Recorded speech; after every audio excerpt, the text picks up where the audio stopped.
यशस्वी জয়সওয়াল আর ভাইয়াব সূর্যবংশী দুজনে কালকের ম্যাচে যা দেখালো, ভাই রে ভাই, যেন তাণ্ডব চালালো। জাস্ট এক কথায় ফায়ার। মুম্বাইয়ের মতো টিমকে এইভাবে হারালো যেন কোনো ব্যাপার না।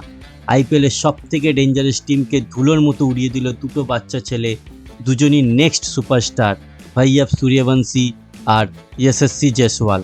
5 বারের আইপিএল ট্রফি উইনার টিমকে আর এইভাবে হারাবে কেউ কোনোদিনও আশা করেনি। মুম্বাই টসে জিতে প্রথমে বোলিং করার সিদ্ধান্ত নেয়, ওইটাই যেন ওদের সবথেকে ভুল সিদ্ধান্ত হয়ে দাঁড়ায়। ভাইয়াব সূর্যবংশী আর यशस्वी জয়সওয়াল যেন ফাটাফাটি ব্যাটিং করলো। 5 ওভারে রাজস্থান রয়্যাল 80 রান করে তখন তাদের প্রথম উইকেটটা পড়ল। কোনো বলারই রেহাই পায়নি, জসপ্রীত বুমরা থেকে শার্দুল ঠাকুর। সবথেকে অবাক করা বিষয় হলো বুমরার প্রথম বলেই 6 মারে ভাইয়াব সূর্যবংশী। একটা 15 বছরের বাচ্চা ছেলে, এরকম ব্যাটিং ভাবা যায় না। মাত্র 14 বলে 39 রান করে। মুম্বাইয়ের মনোবল ওইখানেই ভেঙে যায়। তারপর বাকি কাজটা করে দিল আমাদের यशस्वी জয়সওয়াল। মাত্র 32 বলে 77 রান, 10টা 4 আর 4টে 6 মারে। দুজনের দুর্দান্ত ব্যাটিংয়ে রাজস্থান রয়্যাল 11 ওভারে 150 রান তোলে 3 উইকেট হারিয়ে।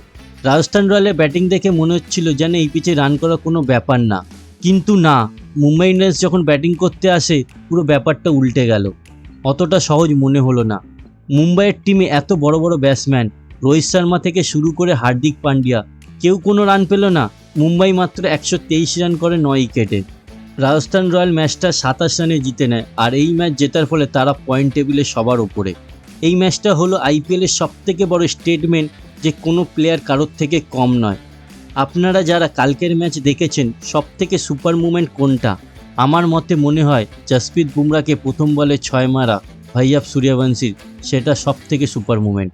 আপনাদের কোনটা কমেন্টে বলতে পারেন।